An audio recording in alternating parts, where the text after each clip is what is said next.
Добар ден, почитувани! Се надевам дека сте добро, дека успевате да се носите со товарот на пандемијата и дека полека, но сигурно, како и сите ние, се навикнувате на едно ново нормално секојдневие. Се радувам на денешното виртуелно дружење, но во исто време морам да кажам дека сум и многу тажен што оваа година го немаме традиционалното физичко дружење. Нема сомнение дека оваа пандемија е моќна сила на нарушување и невидена трагедија, но исто така представува и критична точка на пресврт. Историјата ќе се осврне на ова како на моментот кога дигиталната трансформација на бизнисот и општеството одеднаш се забрза и ги постави темелите за пост-ковид светот. Она што се смени е темпото со кое оваа дигитална трансформација се усвојува. Сигурен сум дека се сеќавате на минатогодишната конференција на ГДИ во септември, кога главната порака беше инвестирање на компаниите и институциите во процесот на дигитална трансформација. Плановите за имплементација на трансформацијата, што требаше да траат неколку години, сега се компактираат во месеци. Се размислува се повеќе за тоа како да се користи технологијата за повторно да се направат нови проценки и да се дефинираат начините на потрошувачка, снабдување, интеракција и продуктивност. Се бараат долготрајни одговори на она што може да се стори со технологијата за решавање на клучните прашања што ги изнесе COVID-19. Некои од овие прашања вклучуваат анализа за тоа како синџирите за снабдување можат да станат уште поотпорни за да се спротивстават на глобалните шокови.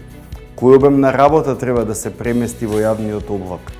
Кои IT задачи можат да бидат автоматизирани, така што работната сила може да се фокусира на оние со поголема вредност? И како една организација може да ја обезбеди својата IT инфраструктура, вклучително и далечинско работење? Ако нешто не научи пандемијата COVID-19, тоа е критичното значење на технолошките решенија, што возложуваат брзина, флексибилност, увид и иновации. Брзо се навикнавме да користиме виртуелни и дигитални услуги, скоро во секој аспект од нашите животи. Сега, со олеснување на ограничувањата во некои делови на светот, вниманието се префрлува на следната фаза на закрепнување.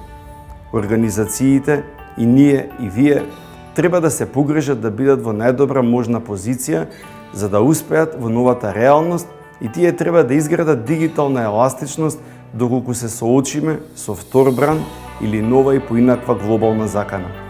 За многу деловни активности до сега напорите за дигитална трансформација се приближуваа одделно или на фрагментиран и некоординиран начин, со различни функции кои не работеа заедно за да изгразат кохезивен план за целата организација.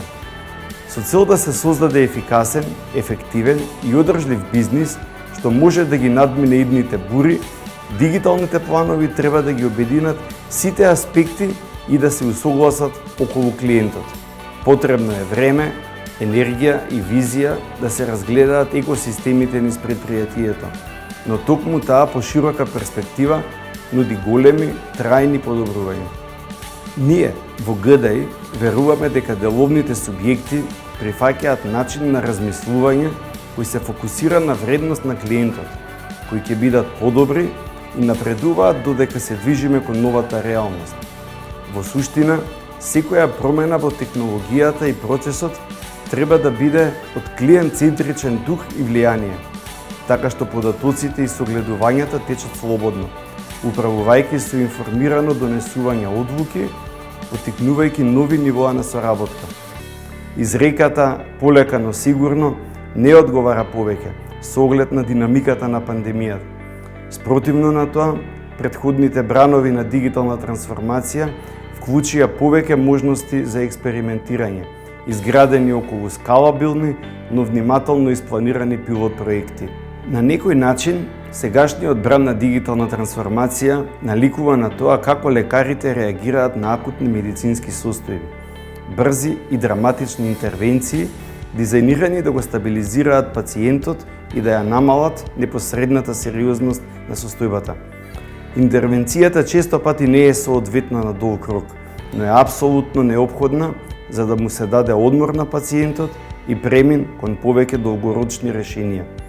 Истражувањата покажуваат дека компаниите што прават умерени инвестиции имат 2,1 пати поголема веројатност да ги обезбедат очекувањата на клиентите, успешно да ги извршуваат целите насочени кон клиентите, а на страна на клиентот да постигнат поврат на нивната инвестиција.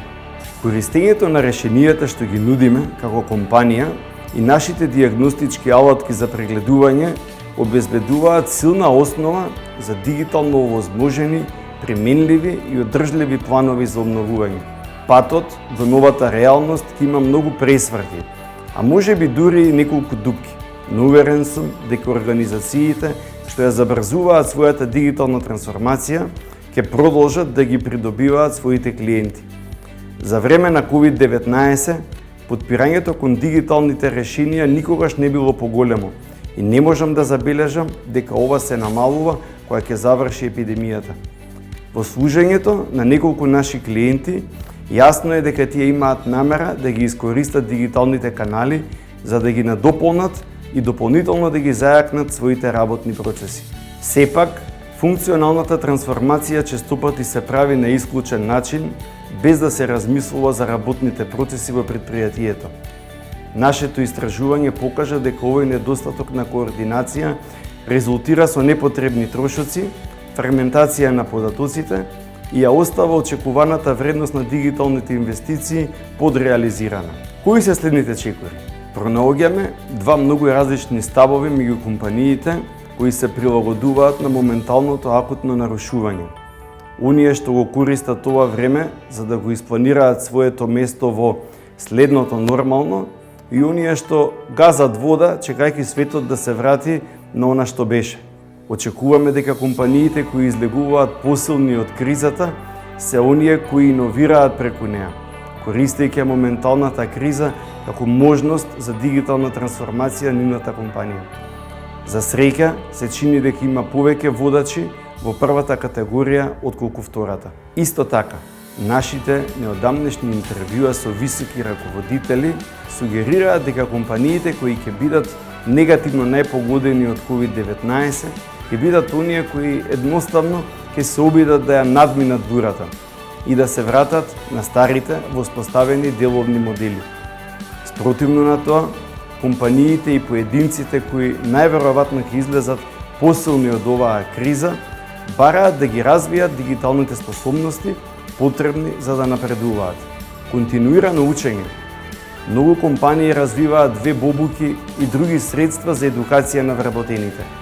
Вработените се свртуваат кон платформи за да научат како да управуваат во оваа нова виртуелна средина и развиваат нови вештини како што се наука за податоци и кодирање.